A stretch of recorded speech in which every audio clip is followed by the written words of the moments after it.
আসসালামু আলাইকুম রহমতুল্লাহি ওবরকাতুহু। সম্মানিত দর্শক, ইরান এবং আমেরিকা ইসরায়েলের যুদ্ধ চূড়ান্ত পর্যায়ে। পৃথিবীতে যুদ্ধের ময়দানে এমন কিছু ঘটনা ঘটে,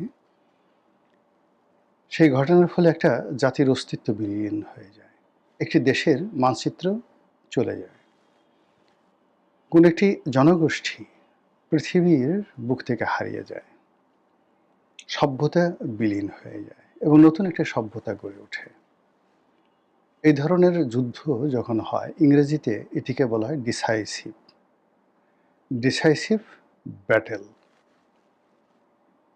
এই ইরানের মাটিতে একটা সময় এরকম একটা ডিসাইসিভ ব্যাটেল হয়েছিল, দ্য ব্যাটেল অফ গাওগেমেলা। পারস্য সম্রাট তৃতীয় দারায়ুস আর আলেকজান্ডার দ্য গ্রেট। আবার তৃতীয়, চতুর্থ, প্রথম, দ্বিতীয় 4টা যুদ্ধ হয়েছিল, পিউনিকের যুদ্ধ, ডিসাইসিভ ব্যাটেল। এরকম অনেক কিছু আছে যেটা পৃথিবীর সকল কোর্স অফ অ্যাকশন পরিবর্তন করে দেয়। ভারতের যে সকল যুদ্ধ ডিসাইসিভ ব্যাটেল, তার মধ্যে পানিপথের যে প্রথম যুদ্ধ, এটিকে বলা হয় ডিসাইসিভ ব্যাটেল। ভারতের ইতিহাস মানচিত্র পরিবর্তন করে দিয়েছে। তো এখন এই শতাব্দীর মধ্যে যতগুলো যুদ্ধ হয়েছে, আপনি বোঝার চেষ্টা করুন, এই শতাব্দীতে কিন্তু দুটো মহাযুদ্ধ হয়েছে। প্রথম মহাযুদ্ধ, দ্বিতীয় মহাযুদ্ধ, that is also decisive battle.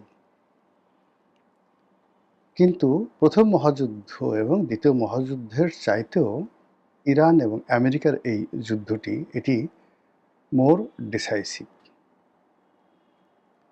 এর কারণ হলো যে আমরা শিক্ষা, সভ্যতা এবং উন্নয়নের যে চরম শিখরে পৌঁছে গেছি, বিজ্ঞানের যে সর্বোচ্চ আধুনিকায়ন, আমাদের মধ্যে এখন যেভাবে আর্টিফিশিয়াল ইন্টেলিজেন্স কাজ করছে, যেভাবে সামাজিক যোগাযোগ মাধ্যম কাজ করছে, যেভাবে মিলিটারি যে টেকনোলজি কাজ করছে, এটি এই পৃথিবীতে কখনোই ছিল না। আর এই সব প্রযুক্তি, সকল টেকনোলজি একত্রে সম্মিলিতভাবে এই যুদ্ধের ময়দানে প্রদর্শিত হচ্ছে। এক পক্ষ অপর পক্ষকে ধ্বংস করার জন্য সব কিছু ব্যবহার করছে। 2 নম্বর হলো যে আমাদের জীবনের এই মুহূর্তে যত উপকরণ রয়েছে, we have a huge safety measures. আমরা এখন বাংকার তৈরি করতে শিখেছি, আবার আমাদের পরমাণু বোমা আছে। আমরা হাজার হাজার মাইল দূরে বসে একেবারে নিখুঁতভাবে আমরা ক্ষেপণাস্ত্র ছুঁড়ে কোনো একটা বিল্ডিংয়ের 100 তলার কোনো একটা রুমের মধ্যে একটি বৈঠক চলছে শত্রুপক্ষের, সেই বৈঠকে গ্রেনেড ছুঁড়ে সেখানে নিখুঁতভাবে সবাইকে মেরে ফেলতে পারি। এই প্রযুক্তি পৃথিবীতে কোনো অবস্থাতে ছিল না, কখনো ছিল না, এবং ঠিক সেই প্রযুক্তির সর্বোচ্চ ব্যবহার এই যুদ্ধে হচ্ছে। দ্বিতীয়ত হলো যে এই যুদ্ধের দুটো পক্ষ, ইসরায়েল এবং আমেরিকা, তারা মনে করছে যে তারা সুপার সুপার সুপার পাওয়ার, এর চেয়ে তার বড় পাওয়ার হতে পারে না। তারপরে যেটা হলো, আর অন্যদিকে ইরান, তারা গোপনে নিজেদেরকে এতটা সুসজ্জিত করেছে, এতটা প্রস্তুত করেছে যে তারা রণাঙ্গনে তাদের যুদ্ধ নৈপুণ্য প্রদর্শন না করা পর্যন্ত পৃথিবী বুঝতে পারেনি, পৃথিবীবাসী বিশ্বাসই করতে পারেনি যে ইরানের পক্ষে যুদ্ধ করা সম্ভব। আমেরিকা হাজার হাজার কিলোমিটার দূরে থেকে এখনও দম্ভ দেখাচ্ছে। তারা মনে করছে যে ইরানের বহু শীর্ষ জেনারেলদেরকে মেরে ফেলা হয়েছে, ইরানের বহু ঘরবাড়ি, না হলেও 50,000 ঘরবাড়ি ভবন মাটির সঙ্গে মিশিয়ে দেওয়া হয়েছে, ইরানের কিচ্ছু নেই। ডোনাল্ড ট্রাম্পের ভাষায় তাদের নেভি নেই, নৌবাহিনী নেই, তাদের বিমান বাহিনী নেই, তাদের বিমান নেই, তাদের সেনাবাহিনী নেই, ক্যান্টনমেন্ট নেই, সব কিছু আমরা ধ্বংস করে দিয়েছি, কাজে আমরা যুদ্ধে জয়লাভ করেছি। কিন্তু ওই ধ্বংস স্তূপের মধ্য থেকে হঠাৎ করে ৪,০০০ কিলোমিটার যে পাল্লার ক্ষেপণাস্ত্র বের হয়ে আমেরিকার দিয়াগো গার্সিয়া যে দ্বীপ ভারত মহাসাগরে সেখানে আক্রমণ চালাচ্ছে। আমেরিকার যে বড় বড় রণতরী, যে রণতরীর কাছে কোনো ক্ষেপণাস্ত্র যেতে পারে না বলে আমেরিকা গত ৭০ বছর ধরে পৃথিবীকে ভয় দেখাচ্ছে যে আমাদের এই রণতরীর ধারের কাছে কোনো যুদ্ধবিমান আসতে পারবে না, কোনো মাইন আসতে পারবে না, টর্পেডো আসতে পারবে না, কিছু আসতে পারবে না, জ্বলে পুড়ে ছারখার হয়ে যাবে। আর এই রণতরী পারমাণু যুদ্ধের সেই বিমূর্ত প্রতীক। এখানে সর্বাধুনিক শত শত প্লেন ওঠানামা করতে পারে, এখান থেকে গ্রেনেড ছোড়া যায়, এখান থেকে মাইন ছোড়া যায়, এখান থেকে ৮,০০০ সৈন্য যে কোনো স্থলভূমিতে নামিয়ে যুদ্ধ করা যায়। এখান থেকে যে সৈন্যরা তারা আকাশে যুদ্ধ বিমান দিয়ে যুদ্ধ করতে পারে এবং নৌপথে যুদ্ধ করতে পারে, ত্রিমাত্রিক। এইরকম বড় বড় যে যুদ্ধ জাহাজগুলো ইরানের এখানে উপকূলে পাঠানো হয়েছিল, ভূমধ্য সাগরে পাঠানো হয়েছিল, পার্সিয়ান গালফে পাঠানো হয়েছিল, হরমুজ প্রণালীর কাছাকাছি, একটাও ধারে কাছে ভিড়তে পারেনি। এর মধ্যে বড় বড় দুটো, জেরাল্ড ফোর্ড এবং আব্রাহাম লিঙ্কন, সবচেয়ে বড় দুটো যুদ্ধ জাহাজ ইরান আক্রমণ করে আগুন ধরিয়ে দিয়েছে। এই যুদ্ধ জাহাজ দুটো ওখান থেকে পালিয়ে এখন যে কোথায় আসছে এবং কত বছর লাগবে বা আদৌ এই যুদ্ধজাহাজ মেরামত করা সম্ভব হবে কিনা, এটা পরবর্তী ইতিহাস। মধ্যপ্রাচ্যে প্রায় সব দেশে ৩টে ৪টে ৫টা করে ইরানের মানে আমেরিকার সেই ঘাঁটি ছিল, যাদের সবচেয়ে বড় ঘাঁটি কাতারে, ইরাকে তাদের ঘাঁটি, কুয়েতে, দাহারানে, দাম্মানে মানে সৌদি আরবে, সব দেশে তারা ঘাঁটি তৈরি করে সেই ঘাঁটিগুলোকে তারা বলছিল যে এইগুলো আকাশ প্রতিরক্ষা দ্বারা এমনভাবে তারা নিরাপত্তা বিধান করেছে যে এখানে কেউ আক্রমণ করতে পারবে না। এবং এই যে ওই দেশে আমেরিকান সৈন্য থাকে এর সমস্ত ব্যয়ভার সংশ্লিষ্ট আরব রাষ্ট্রটির কাছ থেকে তারা নিত, আর ওই রাষ্ট্রকে তারা ভয় দেখাতো, বলতো যে আমাদের এই সৈন্য রাখো, ফলে পৃথিবীর কেউ তোমাকে আক্রমণ করতে পারবে না। ইরানকে এবং ইসলামী বিভিন্ন জঙ্গি গ্রুপকে তারা আমেরিকাই অনেক সময় মদত দিয়েছে বিভিন্ন সময়, যেন তাদের ঘাঁটিগুলো মধ্যপ্রাচ্যে থাকে এবং সেই ঘাঁটিগুলো ব্যবহার করে তারা মধ্যপ্রাচ্যকে শোষণ করতে পারে। এই যুদ্ধে ইরান আমেরিকার সমস্ত মিথ ভেঙে দিয়েছে। মধ্যপ্রাচ্যের ১৭টি দেশে একই সঙ্গে তারা আক্রমণ করেছে, প্রত্যেকটা ঘাঁটি তছনছ করে দিয়েছে এবং বেশিরভাগ ঘাঁটি মাটির সঙ্গে মিশিয়ে দিয়েছে এবং সেখানে একটি প্রাণীও জীবিত নাই, হয় পালিয়ে গেছে, মরে গেছে, একটা স্থাপনা নাই। এই হলো বাস্তব অবস্থা। আর এর ফলে আরব দেশগুলোর মধ্যে যে কম্পন শুরু হয়েছে, যে ভীত সন্ত্রস্ততা শুরু হয়েছে, যেটা আপনি কল্পনা করতে পারবেন না এই মুহূর্তে। খোদ আমেরিকাতে যাকে বলা হয় কান্নার রোল পড়ে গেছে।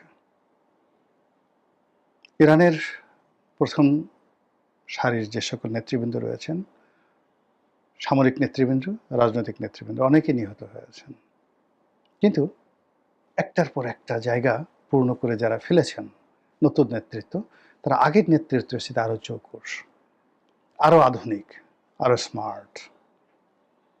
আমেরিকাকে মানে রীতিমতো ভীত সন্ত্রস্ত করে ফেলছে নতুন নেতৃত্ব, তাদের কথা সব কিছু।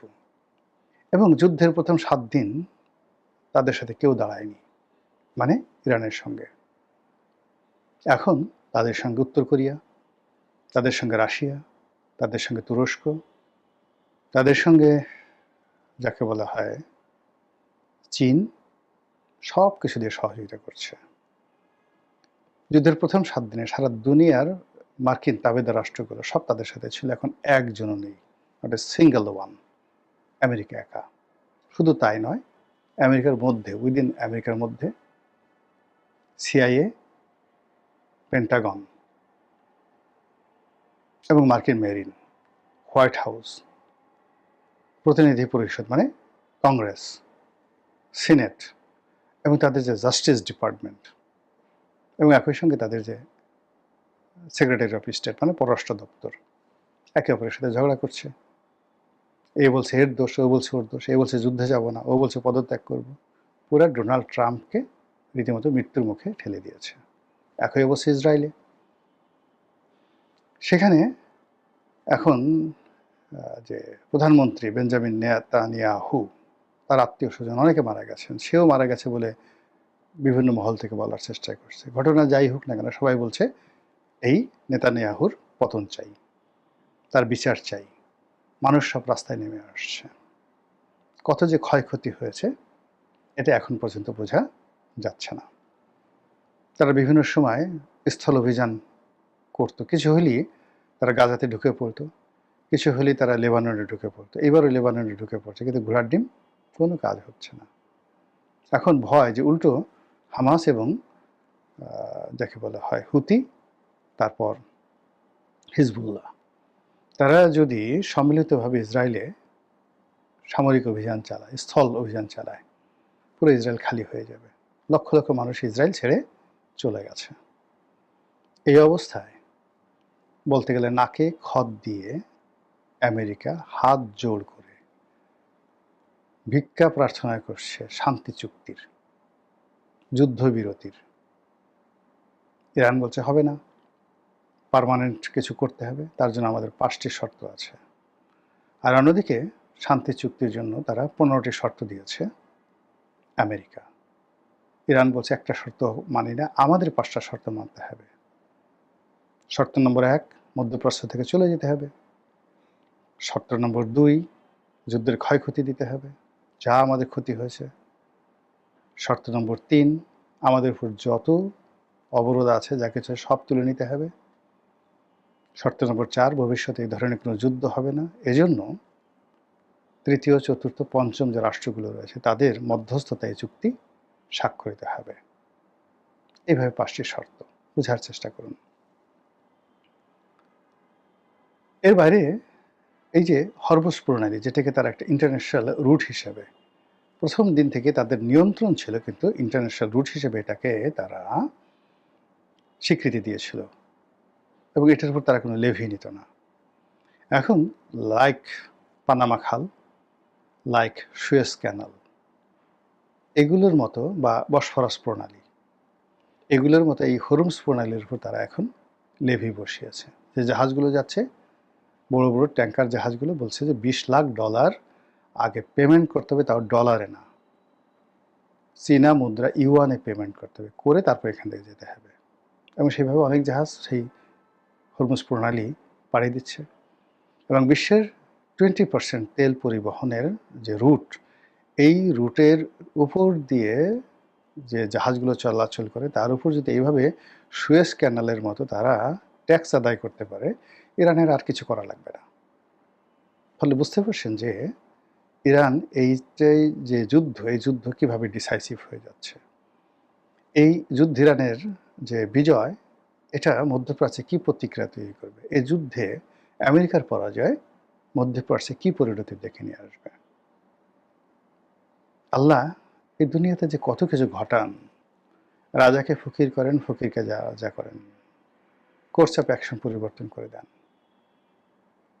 আল্লাহ আমাদের সবাইকে হেদায়েত দান করুন এবং হেফাজত করুন। আসসালামু আলাইকুম ওয়া রাহমাতুল্লাহি ওয়া বারাকাতুহু।